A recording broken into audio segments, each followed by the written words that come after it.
그럴까요? 오전에 만나고 또 만나니 또 반갑습니다.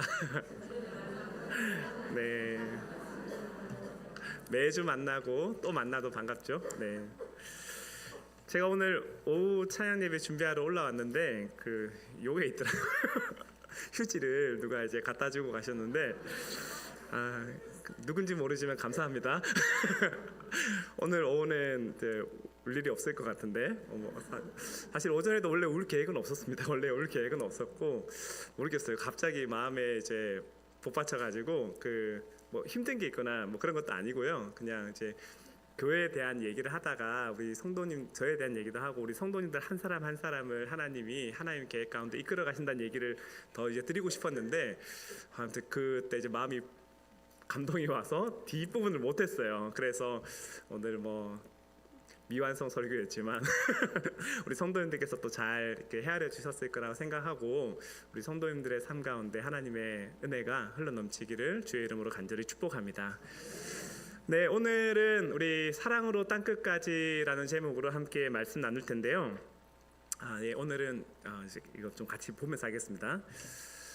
이제 오늘부터 한 11월 말 정도까지 될 것 같아요. 11월 말 정도까지 이제 우리 공동체의 어떤 비전과 관련된 제가 생각하는 어떤 목회 방향과 관련된 얘기들을 여러분들과 나눌 텐데 이제 비저닝이라고 하면 이제 이런 겁니다. 경영학에서 얘기할 때는 우리가 어디로 갈 것인지 그리고 무엇을 할 것인지 우리 공동체의 어떤 사명 그리고 우리 공동체가 바라는 바 우리 공동체의 핵심 가치, 구조와 전략 뭐 이런 것들이 있는데 제가 이제 그 선교단체 대표를 할 때 저희 단체가 이제 70주년 내년이 이제 저희 단체가 아니죠. 그 단체가 이제 70주년인 내년인데 그래서 2030년을 내다보면서 비전이 작업을 했어요. 근데 이제 사실 저는 이런 거랑 전혀 이렇게 어울리는 사람이 아닙니다. 근데 이제 어쨌든 그걸 하다 보니까 이제 이런 것들을 이제 공부를 하게 됐고 그리고 하다 보니까 이제 우리 교회 와서 이제 이거를 어떻게 뭐 또 이제 적용하게 된 계기가 있어가지고 이때를 위함인가 뭐 이런 생각도 드는데 이게 왜 필요한지에 대해서부터 여러분들과 좀 나누려고 합니다. 여러분 우리나라 속담에 사공이 많으면 배가 산으로 간다 말이 있죠. 너무 잘 아는 말인데 이게 이제 서양 속담에서는 요리사가 너무 많으면 이제 스프를 망친다라는 얘기가 있습니다. 근데 이 얘기에 대해서 이제 누군가가 이런 얘기를 해요. 사공이 많으면 배가 산으로 가는 게 아니라 정확한 지도가 없기 때문에 배가 산으로 가는 게 아닌가? 만약에 정확한 지도가 있었다면 배가 산으로 가지 않았을 건데 만약에 사공이 많다 하더라도 사공에게 제대로 된 역할과 자기에게 주어진 일을 알려줬다면 배가 산으로 가지 않았을 텐데라고 얘기를 합니다. 그래서 이제 한 공동체가 바르게 나아가기 위해서는 비저닝이 되게 중요하다는 얘기를 하는데 대표적인 예가 여러분 이런 거라고 볼 수 있습니다. 저는 야구는 롯데자이언츠 팬이지만 농구는 전주 KCC 지금 이제 부산으로 가버렸죠. 전주 KCC 팬이었는데 이제 뭐 스포츠 좋아하시는 분들 계실지 안 좋아하시는 분들도 계시겠지만 농구 KCC 팀에 허웅, 그다음에 이승현, 그다음에 최준용, 그다음에 손교창 이 사람들이 한 팀을 이뤘어요. 작년까지. 근데 이 사람들이 국대입니다. 국가대표. 국가대표에서 내놓으라는 선수들인데 전주 KCC가 이제 이 선수들을 다 영입하고 난 다음에 사람들이 다 뭐라고 했을까요? 다 이제 우승 후보 1순위라고 생각을 했죠. 그런데 2023년도에는 우승을 했지만 2024년도에는 우승도 못하고 하위권을 전전긍긍하다가 이제 떠났어요. 그러니까 어떤 얘기를 사람들이 하게 됐냐면 슈퍼스타들로 이제 팀을 이룬다고 해서 항상 그 팀이 승리하는 게 아니다. 이제 그런 얘기들이 검증됐다라고 얘기했습니다. 그리고 야구에서 LA 다저스라고 옛날에 박찬호가 뛰었던 팀이 있죠. 박찬호가 뛰었던 팀이 1998년도부터 2020년까지 23년 동안 우승을 못합니다. 그래서 이제 이 우승을 해보기는 거에 소원이어가지고 스포츠 역사상 가장 이렇게 뛰어난 선수들을 다 이제 데려와요. 그래서 메이저리거 같은 경우에는 한 팀에 가지고 있는 연봉이 정해져 있는데 그거를 넘어가면은 사치세를 내야 됩니다. 사치세를 내야 되는데 그 사치세를 내면서까지도 사람들을 데리고 오는데 우승을 못합니다. 우승을 못하다가 언제 우승을 하냐면 2021년도에 코로나19가 왔을 때 그때 단축 시즌을 하면서 우승을 한번 하게 되고 정식 우승은 언제 하게 되냐면 2024년에 작년에 우승을 해요. 이제 그러면서 이제 드디어 이제 우승을 하게 되는데 많은 전문가분들이 이 우승하게 됐던 비결을 분석하면서 이런 얘기를 합니다. 첫 번째는 LA 다저스가 이제 그동안은 스타 선수들만 영입을 하다가 스타 중심의 플레이가 아니라 시스템 중심으로 이제 팀이 돌아가기 시작했고, 그리고 이제 팀 체질을 바꿨다. 팀 체질을 바꾸면서 데이터 분석이나 선수 운영에 있어서 적재적소에 있어서 사람들을 기용하기 시작했고, 그리고 신구의 조화, 역할 분담, 그리고 팀 스피릿, 팀 정신으로서 팀보다 위대한 선수는 없다. 아무리 위대한 선수라 하더라도 그 선수가 팀의 팀워크를 망가뜨리면 그 선수를 내보내야 된다라는 팀 정신을 만들기 시작했고, 그리고 지금 눈앞에 있는 우승보다는 우리 이 팀이 지속 가능하기 위해서 프로세스를 중시 여기고, 그리고 문화를 변형시켜 갔던 일들을 이제 얘기를 했는데, 지금 올해도 지금 이제 월드 시리즈에 진출했어요. 어제 이제 그 내셔널리그 이제 그 결승전에서 4대 0으로 이기고 이제 월드 시리즈에 진출했는데, 아마 이 팀은 계속해서 승승장구할 좀 가능성이 큽니다. 그래서 어떤 얘기를 하냐면, 비저닝에서는 이런 얘기들을 볼 때 우리가 명확한 어디로 갈 것인지에 대한 방향 설정이 있어야 되고, 공동체가 한 방향으로 하기 위해서는 방향 설정이 분명히 있어야 되고, 그래서 뭐가 필요합니까? 지도가 필요하죠.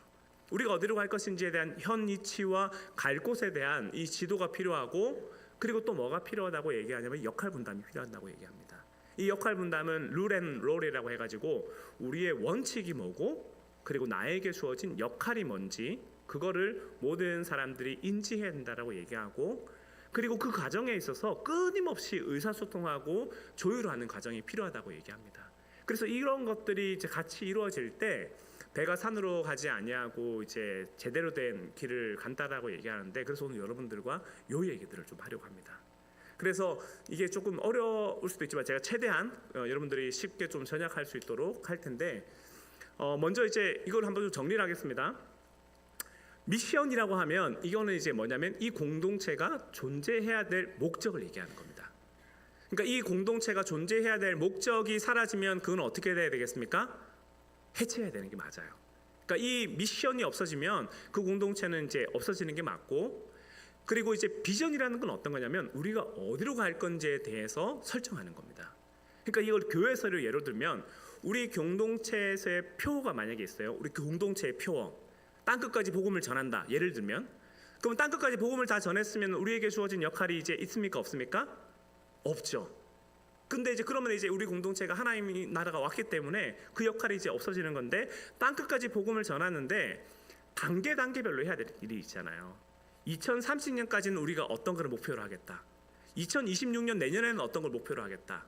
그래서 우리가 해마다 표를 정하게 되는데, 표가 어디에 들어가냐면 비전에 들어가겠죠. 표가 비전에 들어가고, 한 해 표가 비전에 들어가고, 우리 공동체 전체 사명이 있고, 그리고 그 안에서 이제 골이라고 하는 것은 이제 어떤 목표를 가질 것인가. 그래서 내년에는 우리가 뭐 어떤 목적, 비전을 가졌으면 그 안에서 세부적으로 어떤 목표를 가질 것인지, 그거에 따라서 구체적인 전략은 어떻게 할 것인지를 얘기 나누는 게 있는데, 이 중에서 제가 여러분들하고 오늘 뭐 얘기할 거냐면 미션에 대해서 얘기할 겁니다. 그리고 다음 주부터는 5주 정도 동안 뭐 얘기할 거냐면 핵심 가치에 대해서 얘기할 건데, 이 핵심 가치가 되게 중요하거든요. 이게 무슨 얘기냐면, 이건 다음 주에 제가 더 구체적으로 설명할 건데, 핵심 가치라는 건 우리 공동체가 가지고 있는 문화를 얘기하는 거예요. 우리 공동체는 어떤 문화를 가질 것인지, 어떤 의사결정을 할 때에 있어서 어떤 원칙에 따라서 기준을 내릴 것인지. 그래서 그 판단 기준이라든지 우리 공동체는 무엇을 소중하게 여기는가가 이게 공동체 안에 정해져 있지 않으면 어떤 현상이 발생하냐면 사람들이 각각 자기 소견 여론대로 행하죠. 그렇기 때문에 이 핵심 가치가 되게 중요한데, 이거를 이제 피터 드라크라는 이제 분은 이렇게 얘기합니다. 우리 하영 선배님 잘 하시죠? 보시면 문화는 아침 식사로 전략을 먹어치운다라고 얘기하는데, 무슨 얘기냐면 아무리 막 좋은 전략을 짠다 하더라도, 아무리 좋은 계획이 있다 하더라도 그 문화가 바뀌지 않으면 그건 절대로 수행될 수 없다라는 거예요. 그래서 이런 어떤 비전인 과정을 할 때 되게 중요한 거는, 첫 번째는 우리 공동체가 무엇을 위해 존재하는지 그 사명이 우리가 분명히 인식돼야 되고, 두 번째는 그 사명을 이루기 위해서 우리가 어떤 DNA를 가지고 어떻게 살아갈 것인지를 해야 되는데, 이 핵심 가치에 대한 부분은 다음 주에 이렇게 제가 좀 더 상세히 설명하도록 하고, 오늘은 미션에 대해서 보겠습니다. 첫 번째 이제 미션에 대해서 볼 건데 오늘 설교 제목이 뭐였는지 기억나실까요? 기억하시잖아요. 한번 같이 읽어볼까요? 같이 읽겠습니다. 시작. 사랑으로 땅끝까지. 네, 저는 이것이 우리 공동체의 사명이라고 생각합니다. 왜냐하면 이 예수 그리스도의 사역이, 예수 그리스도의 삶과 사역이 그것을 위해 살아갔기 때문입니다. 실제로 여러분 우리가 빌립보서 2장 6절에서 8절을 보면 그리스도 강화에 대한 이제 사도 바울의 찬양이 나오는데 저는 이 부분이 성경 전체에 나오는 부분들 가운데 가장 저한테 제게 이렇게 뜨겁게 다가오는 부분 중에 하나예요. 여러 부분 가운데. 근데 한번 같이 읽어볼까요? 같이 읽겠습니다. 시작. 그는 근본 하나님의 본체시나 하나님과 동등됨을 취할 것으로 여기지 아니하시고 오히려 자기를 비워 종의 형체를 가지사 사람들과 같이 되셨고 사람의 모양으로 나타나사 자기를 낮추시고 죽기까지 복종하셨으니 곧 십자가에 죽으심이라. 아멘. 여러분, 이 사도 바울이 그리스도의 찬가를 부르면서 그는 근본 하나님의 본체시나라고 했죠. 그는 근본 하나님 나라에 있어야 되는 사람인데 그분이 어떻게 했다고 합니까? 하나님과 동등됨을 취할 것으로 여기지 아니하시고 오히려 종의 형체를 가지사 사람같이 되셨고, 그리고 사람으로서 자기의 영광과 그것들을 누릴 것을 얘기하는 것이 아니라 죽기까지 자기를 쳐서 복종시키면서 십자가에 죽으시고, 그리고 죽으시고 난 다음에 이제 부활하시게 되는데 그리스도께서 이 땅 가운데 오신 목적은 단 하나죠.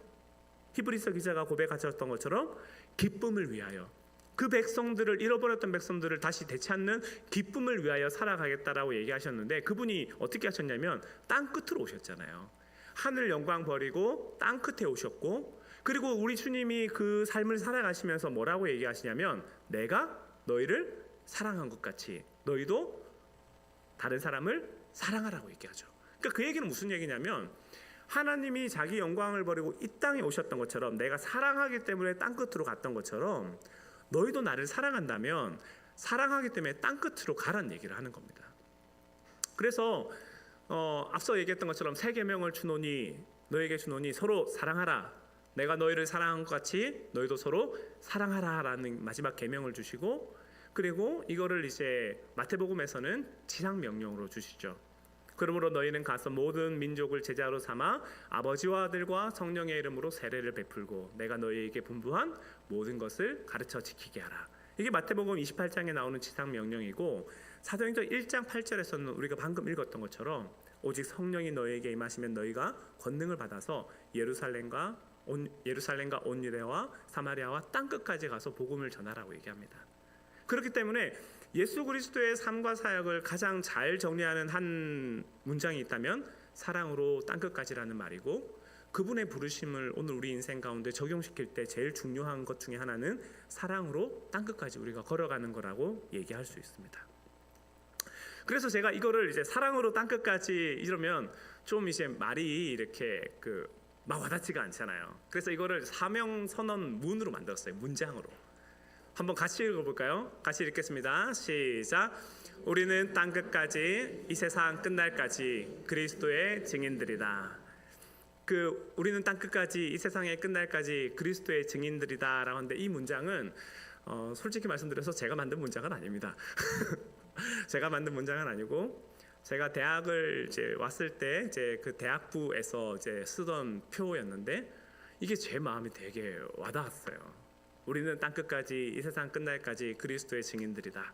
그래서 이거를 한 달에 한 번씩 일어나가지고 우리 증인들 표를 외치자라고 하면 사람들이 이제 다 이제 예배 자리에서 일어나가지고 우리는 땅 끝까지 이 세상 끝날까지 그리스도의 증인들이다, 이 얘기를 이제 2번을 외치거든요. 외치고 난 다음에 그 다음에 어떤 찬양을 부르냐면 이 찬양을 부릅니다. 온 세상 위하여 나 복음 전하리, 만 백성 모두 나와서 주 말씀 들으라. 이 찬양 있잖아요. 그래서 이 찬양을 부르는데 한 달에 한 번씩 일어나서 이걸 부르는데 제 마음이 되게 뜨거워지는 거예요. 그리스도의 증인들의 우선적인 역할은 증언을 하는 거지. 증언을 하려면 하나님 우리 가운데 뭘 말씀하셨는지를 우리가 바르게 알아야지. 그리고 그 증언을 할 때는 민기적거리면서 말을 바꾸면은 증언의 효력이 없어지잖아요. 그렇기 때문에 내가 했던 말을 끝까지 지켜야지. 일관된 모습이 필요하지. 그거를 어디를 가든지 간에 내가 그리스도의 증인으로 살아가는 것이 이 세상 끝날까지 내가 가져야 될 목표구나라는 것이 그 대학 때부터 이거를 계속해서 이제 그 일종의 세뇌죠. 세뇌가 되다 보니까 나중에 제가 뭐 대학 때는 제가 목회를 할 생각은 없었지만 나중에 제가 이제 사역을 하기 시작하면서 언젠가 교회를 하게 된다면 나도 이런 표를 가지고 싶다라는 마음이 들었어요. 그리고 이제 우리 공동체의 어떤 사명과 이걸 생각할 때 사랑으로 땅끝까지 이걸 생각할 때 그거를 문장으로 만들기에 이것보다 더 좋은 게 없겠다 싶어가지고 이거를 차용해 왔는데 저는 이것이 우리 공동체의 사명이 되면 좋겠어요. 우리 공동체의 사명은 예수 그리스도의 사랑으로 땅끝까지 나아가는 거고 이 세상 끝날까지 그리스도의 증인이 되는 거고 그래서 온 세상을 위하여 복음을 전하며 주님을 맞이하는 그것이 우리 공동체의 사명이 되면 좋겠는데 여기서 이제 하나의 질문이 있습니다. 그러면 땅끝이 어디냐? 사랑으로 땅끝까지 가야 되는 건 맞는데 땅끝에 대한 정의가 필요하겠죠. 저는 그 땅끝에 대한 정의를 여러분들에게 오늘 4개를 얘기하려고 하는데 첫 번째는 선교 현장입니다. 그리고 두 번째는 다음 세대, 그리고 세 번째는 시니어 그룹, 네 번째는 가족과 내 곁에 있는 이웃, 그리고 나에 대한 얘기를 할 건데 우리가 땅끝이라고 얘기할 때 기본적으로 생각하는 개념은 요거죠. 선교 현장. 그래서 우리 교회가 참 잘하고 있는 것 중에 하나가 많은 선교사님들을 후원하고 그리고 우리 선교 단기 선교도 여러 차례 다녀오고 그랬죠. 그래서 그런 부분들을 너무 잘하고 있는데 저는 그런 일들을 앞으로도 우리가 계속해서 잘 해가면 좋겠어요. 그래서 내년에 우리 태국에서 우리 학생들이 또 온다고 들었는데 우리가 정말 잘 섬기고 계속해서 이 일을 기도하고 물질로 동참하면 좋겠고 그리고 또 선교 현장에 우리 같이 갈 날이 있겠죠. 그래서 우리가 땅끝까지 이 복음을 전하는 일에 우리가 계속해서 힘쓰면 좋겠는데 여기서 조금 제가 한 단계 좀 더 나가서 여러분들한테 어떤 얘기를 드리고 싶냐면 이 얘기도 드리고 싶습니다. 어떤 건 얘기냐면 가는 선교뿐만 아니라 오는 선교에 대한 생각들도 우리가 좀 가지면 좋겠어요. 오는 선교라는 얘기는 무슨 얘기냐면 우리가 너무 잘 알지만 지금 해외 이주민들이 우리나라에 들어와 있는 경우가 되게 많잖아요. 그렇죠? 그래서 실제로 우리 이 앞에 국수집 있는 그 건물 있죠? 아시죠? 그 건물에 우리 외국인 노동자분들이 되게 많이 살고 계신 거. 제가 하루는 이분들을 보는데 우리 곁에 이런 분들이 계셨네? 라는 생각이 드는 거예요. 매일마다 출근할 때 이제 스타렉스로 사람들을 데리고 갔다가 또 이제 퇴근하면 오시고 제가 아직 그분들하고 얘기를 아직 나누지는 못했는데 한번 좀 나이게 나눌 생각이에요. 어디서 오셨는지 어떤 삶을 살고 계시는지. 근데 이런 분들이 우리 주변에 되게 많아요. 이미 지금 이제 우리나라 사회 자체가 다문화 사회로 들어갔고 그리고 외국인 유학생들도 되게 많고 제 지금 타켓 중에 하나는 이제 전북 여기 장학숙 있죠. 지난 장학숙도 있고 이런 분들에게도 이제 멀리서 온 계신 분들 그런 분들도 이제 포함되는데 이미 선교 현장이 우리가 가는 것뿐만 아니라 이미 우리 곁에 와 있는 사람 되게 많습니다. 그래서 우리 교회 중에 지금 우리 교회가 후원하는 것 중에 하나 전북대 국제교회라고 있잖아요. 근데 참 아이러니하죠. 제가 여기 전북대 국제교회가 외국인 유학생 사역하는 데거든요. 근데 참 아이러니하게 제가 여기 가서 전주에 있을 때 6, 7개월 동안 제가 여기 가서 설교를 계속 했었어요. 물론 영어를 안 하고 한국어로 했습니다. 한국어로 하면 그 교수님이 통역을 해주셨는데 제가 6, 7개월 동안 거기 가서 설교를 하면서 외국인 유학생들하고 좀 관계들을 맺었었어요. 근데 우리 교회에 오고 난 다음에 주보를 보는데 있는 거예요. 그래가지고 제가 사실은 정말 좀 놀랐는데 섬겼던 교수님이랑 우리 원로 목사님도 서로 잘 아시고 그래가지고 제가 되게 놀랐는데 아주 지금은 바로 어떻게 할 수는 없겠지만 내년이나 이렇게 해가지고는 저희가 찾아가서 이제 예배 드릴 때 같이 예배도 드리고 우리가 식사 선견도 할 수 있으면 하고 그리고 이제 그 대학생들하고 여기 우리 청년들하고 또 연결들을 하고 이렇게 거기 어린 아이들도 있거든요. 이렇게 접목할 수 있는 포인트들이 되게 많이 있어요. 근데 실제로 이제 그렇게 외국인 유학생들이 와 있고 외국인 노동자들이 와 있지만 성경에서 나그네와 고아와 가부들을 섬기라고 얘기했지만 우리가 실제로 그것들을 생각을 못할 때가 많이 있잖아요. 그래서 일제로 이미 가까이 와 있다. 그거를 좀 말씀을 드리고 싶었고, 그래서 오는 선교에 대한 이런 개념이 지금 선교학에서 되게 중요하게 나오고 있습니다.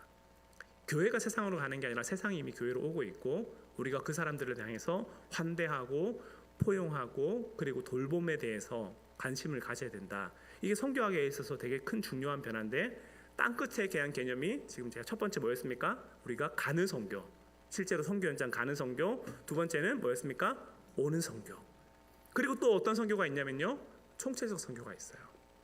이게 무슨 얘기냐면, 예수 그리스도를 알지 못하는 사람들에게 복음을 전하는 게 선교잖아요. 근데 우리가 살아가는 3터와 1터 가운데 이미 모르는 분들이 되게 많잖아요.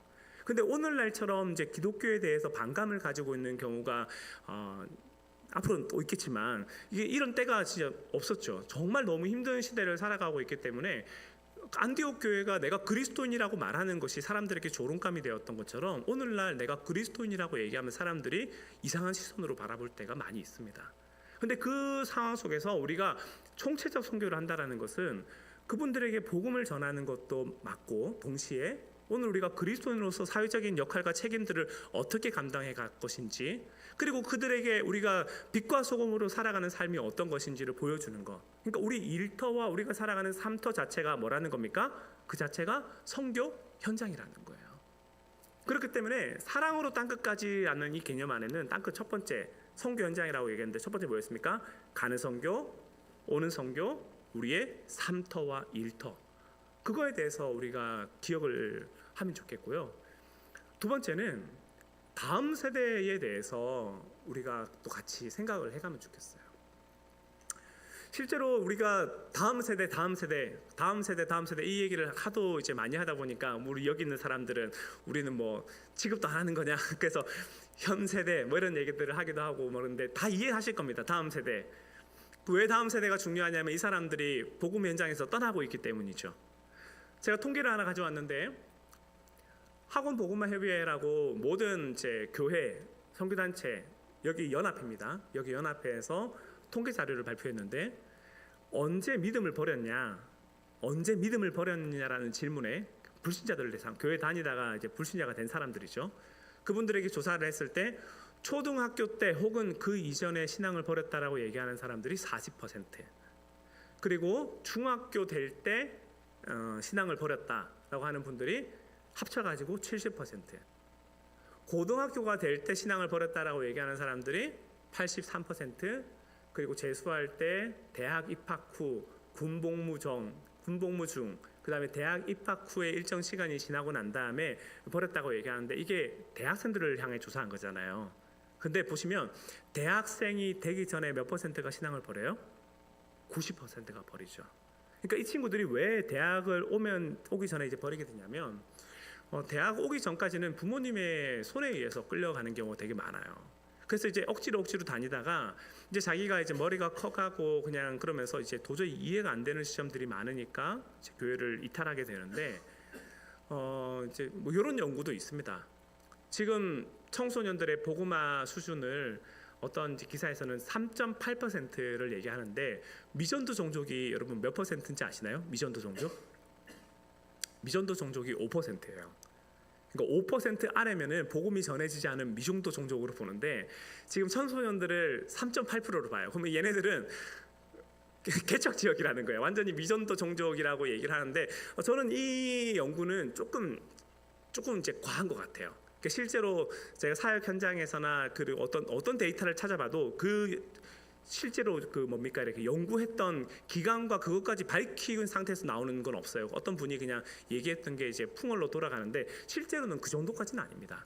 3.8% 정도는 아니고 10%, 15% 사이 정도를 잡는데, 근데 중요한 거는 우리가 다 인식하고 있지만 아이들에게 복음을 전하기가 되게 어렵죠. 그리고 예수님에 대해서 얘기하기가 되게 어려운 상황인데, 이 상황 속에서 그 친구들에게 복음을 전하기 위해서는 여러분, 솔직히 얘기해서는 다 바꿔야 됩니다.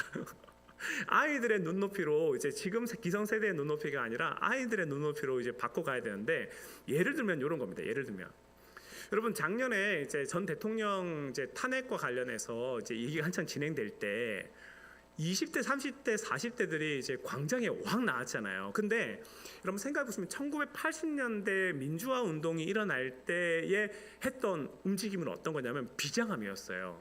그래서 머리에 띠 두르고, 그렇죠? 머리에 띠 두르고 나와가지고 이제 그 뭡니까 임을 위한 행진곡을 부르면서 되게 비장한 마음으로 나라가 요 모양인데 하면서 막 이렇게 노래를 불렀다면, 지금 젊은 세대들은 이런 어떤 문화들을 어떻게 하냐면 흥겨운 노래를 불러요. 흥겨운 노래를 부르면서 이제 이 문화들을 바꿔 갔었는데, 제가 어떤 얘기 하고 싶은 거냐면 완전히 패러다임 자체가 달라요.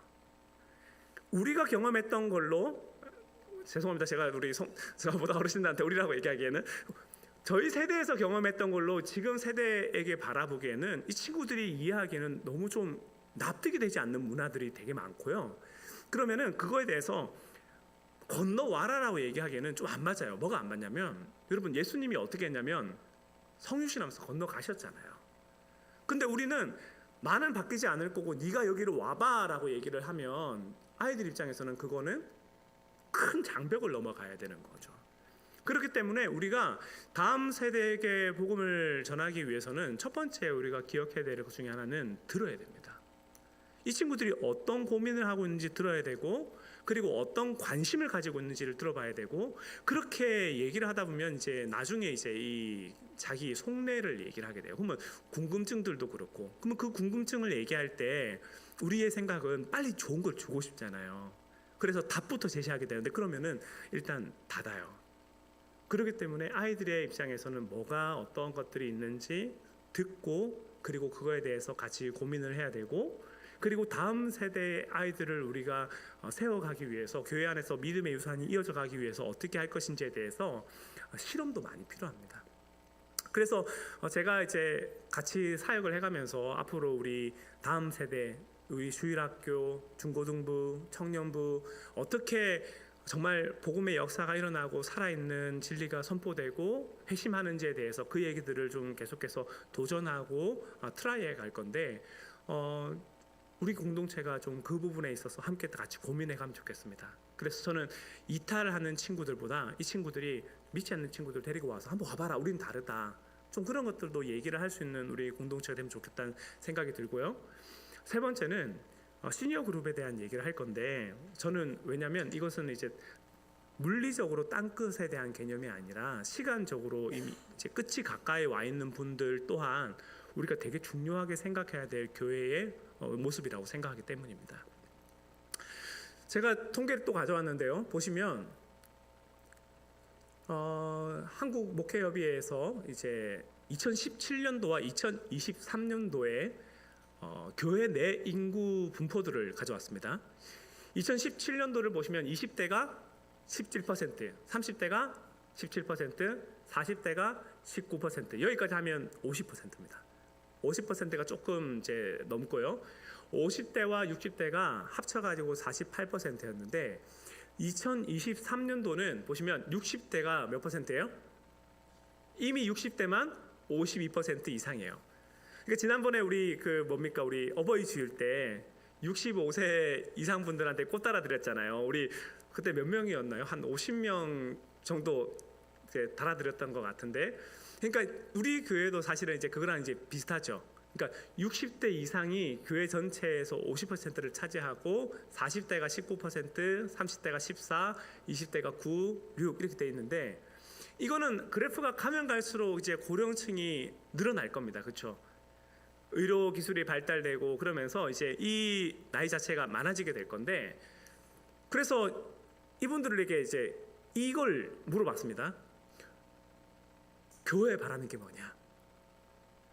다음 세대 얘기를 하다 보니까 상대적으로 맨날 어린아이들, 주일학교, 청년들 여기 얘기하다 보니까 상대적인 소외감을 받는다. 그러면서 교회에서 우리 그 시니어 그룹에 어떤 얘기를 하면 좋겠냐라고 했을 때 시니어 그룹에서 이런 얘기를 했습니다. 60대 이상인데요. 같은 나이대 교인들과 교제하고 소그룹 활동을 하고 싶다.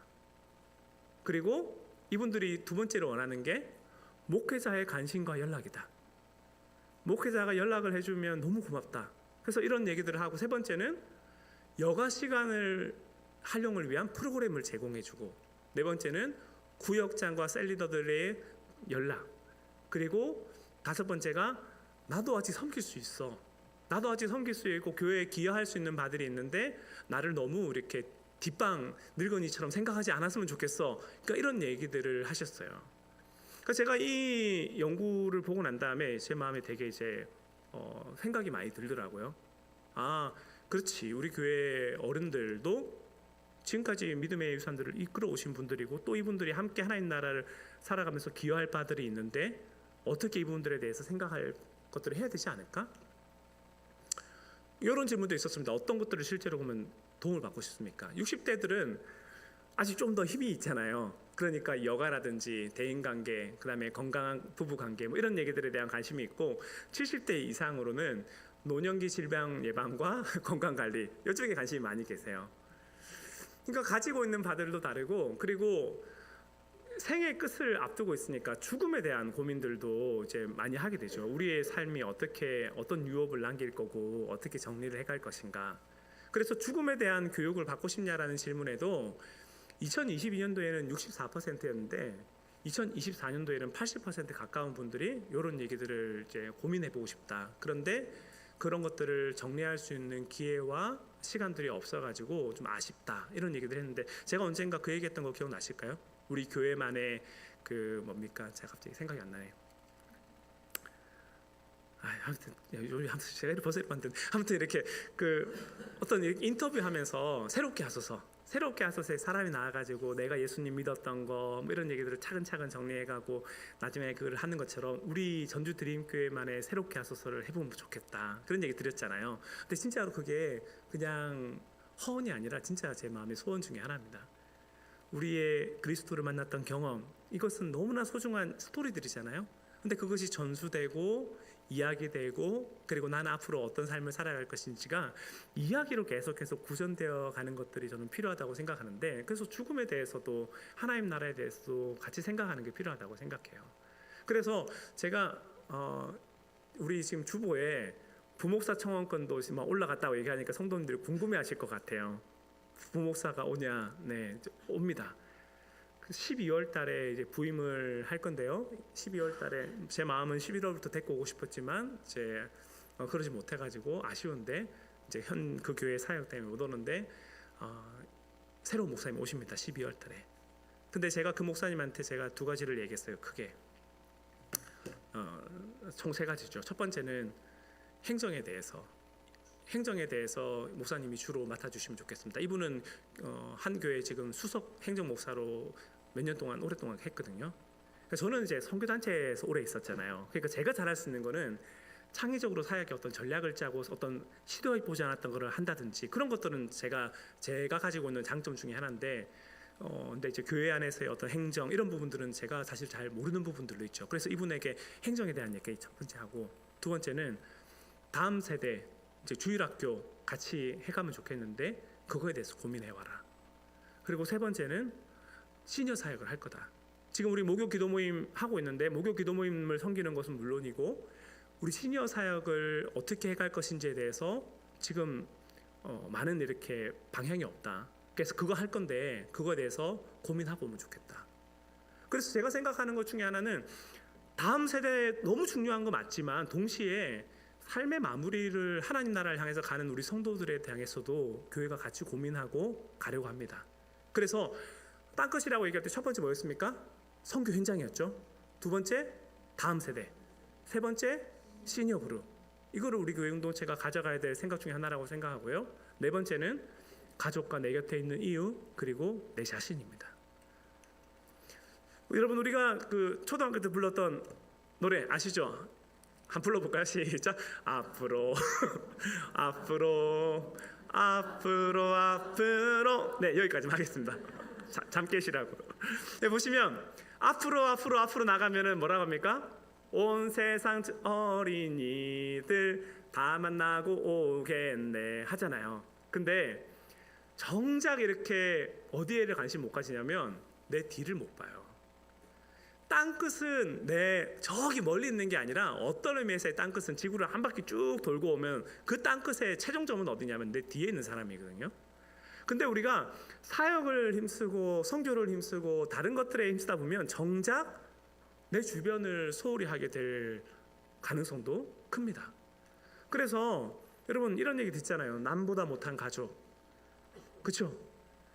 오히려 밖에서 사람들하고 관계들은 좋은데 집에 오면 집에 안에서 관계가 어렵고 가정 안에서 애 증이 섞여가지고 있는 경우들도 많고, 그래서 원래는 제가 이제 그 석사나 박사 과정을 간다면 저는 가정 사역에 대한 공부를 해보고 싶었는데, 그건 제 안에 제 가정 자체가 깨어진 가정이기도 했고 그분에 대한 관심이 많기 때문인데, 가정에 대한 이야기, 내 이웃에 대한 이야기들을 우리가 놓치면 안 된다고 생각합니다. 그래서 남보다 못한 가정이 아니라 진짜 가정 안에서 서로 사랑하고 돌보고 아끼는, 이제 그것이 우리의 하나의 땅끝이라고 생각하고, 그리고 우리가 이웃 포비아를 넘어서서 이웃 사촌으로 가야 되겠죠. 저 사람하고 나랑 아무런 상관관계가 없는 사람이 아니라 하나님 나에게 보내주신 또 다른 가족이라고 생각하고, 장기적인 관점에서는 마을 공동체를 우리가 이룰 수도 있을 것이고, 그리고 또 하나는 저는 또 다른 땅끝 중에 하나는 우리 스스로라고 생각해요.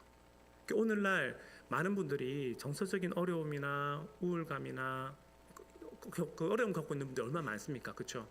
근데 정작 다른 사람들을 돌보느라 내 스스로를 살피고 돌보는 일들을 많이 못할 때가 있는데, 좀 이런 부분들도 좀 바꿔가는 게 아니라 이런 부분도 해가려고 합니다. 그래서 우리 공동체 안에 이미 이런 것들을 공부하고 지금 이미 학교에서 강의를 하고 계신 분들도 계세요. 그래서 아내랑도 얘기를 하고 그랬는데, 아내도 상담이 전공이고, 그래서 주일학교, 가정사역, 그 다음에 가정 안에서 부모와 자녀들과의 관계, 자기 돌봄, 뭐 이런 부분들을 우리 교회 안에서 강의로 조금씩 나중에 개설해 가고자 하는 마음이 있습니다. 그래서 실질적인 좀 도움도 받고, 내부 안에서의 상담 관계는 좀 좋지는 않아요. 그거는 이중 관계가 형성되기 때문에 가능하면 다른 쪽으로 가는 게 더 좋은데, 어쨌든 그거에 대해서 이제 길이나 방향들은 우리가 좀 또 도울 수 있는 공동체가 되면 좋겠다는 생각이 있습니다. 그래서 지금 제가 이런 땅끝에 대한 얘기들을 드렸는데, 이거를 우리 힘으로 할 수 있을까요, 없을까요? 없죠, 그렇죠? 우리 힘으로 도저히 할 수가 없습니다. 그래서 우리가 그리스도의 사랑에 감복되어서 성령의 메인바 되어서 살아갈 때 우리가 이것들을 할 수 있는데, 그런 측면에서 우리가 예수 그리스도를 사랑하고 그분 곁으로 나아가는 우리가 되면 좋겠어요. 그래서 제가 오늘 여러분들과 함께 미션에 대해서 얘기했는데, 첫 번째 뭐였습니까? 사랑으로 땅끝까지. 그리스도께서 우리를 사랑하시기에 이 땅에 오셔서 자기의 몸을 내어주셨던 것처럼 우리 또한 그리스도의 사랑에 힘입어 그와 같은 삶을 살아가고, 사명선언문 한번 같이 읽어볼까요? 우리는 땅끝까지, 이 세상 끝날까지 그리스도의 증인들이다. 이거를 여러분 세뇌하시면 되겠습니다. 우리는 땅끝까지, 이 세상 끝날까지 그리스도의 증인들이다. 그리고 온 세상 위하여. 이것을 우리의 목표로 우리의 사명으로 생각하고 있는데요. 그리스도의 사랑에 매여서 우리가 이 길을 함께 전진해 갈 수 있는 우리가 되면 좋겠습니다. 그래서 다음 주에는 제가 어떻게 하면 그리스도의 사랑에 우리가 매일 것인가, 하나님과의 관계에서의 샬롬, 화평에 대해서 얘기 나눌 건데, 핵심 가치 첫 번째에 대해서 나눌 거거든요. 그래서 오늘은 미션에 대해서 기억하시고 돌아가시고, 다음 주부터는 우리의 핵심 가치에 대해서 5가지를 얘기할 때 이것이 우리의 마음의 DNA가 되고 소망이 되기를 소망하면서 오면 좋겠습니다. 네, 우리 함께 찬양 부르면서 같이 좀 기도하는 시간 가지면 좋겠는데, 오직 수의 사랑에 매여 이 찬양을 같이 좀 드리도록 하겠습니다.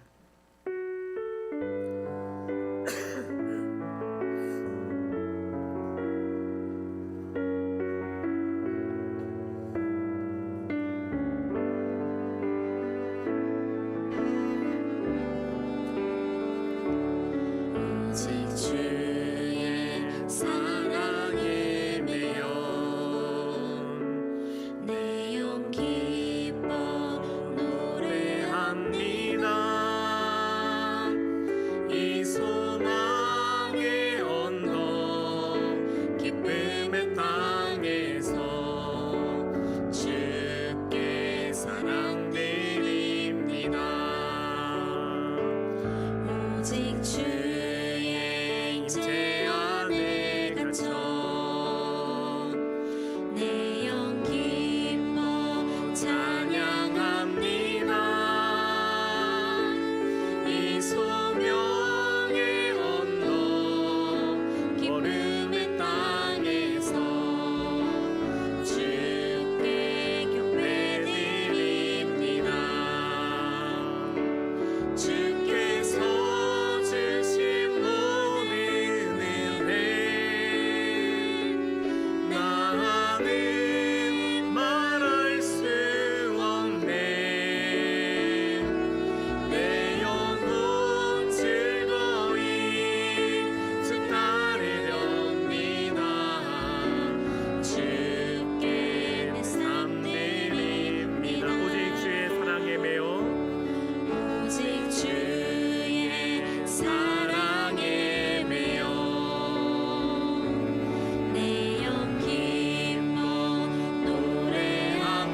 네, 이 시간 함께 같이 기도하면 좋겠는데요. 오늘 제가 사명에 관한 이야기를 나누면서 사랑으로 땅끝까지라는 말씀을 드렸습니다. 저는 이 사명이 우리에게 비장함으로 다가오기보다 기쁨으로 다가오면 좋겠어요. 그리스도께서 우리를 위해 자기를 내어주셨듯이 우리도 그 삶을 살아가는 것이 우리에게 행복한 삶이 되었으면 좋겠고, 우리 가운데 하나님 나라가 오는 것이 우리의 마음 가운데 소망과 기쁨으로 나아가는 그런 우리 공동체 되었으면 좋겠습니다.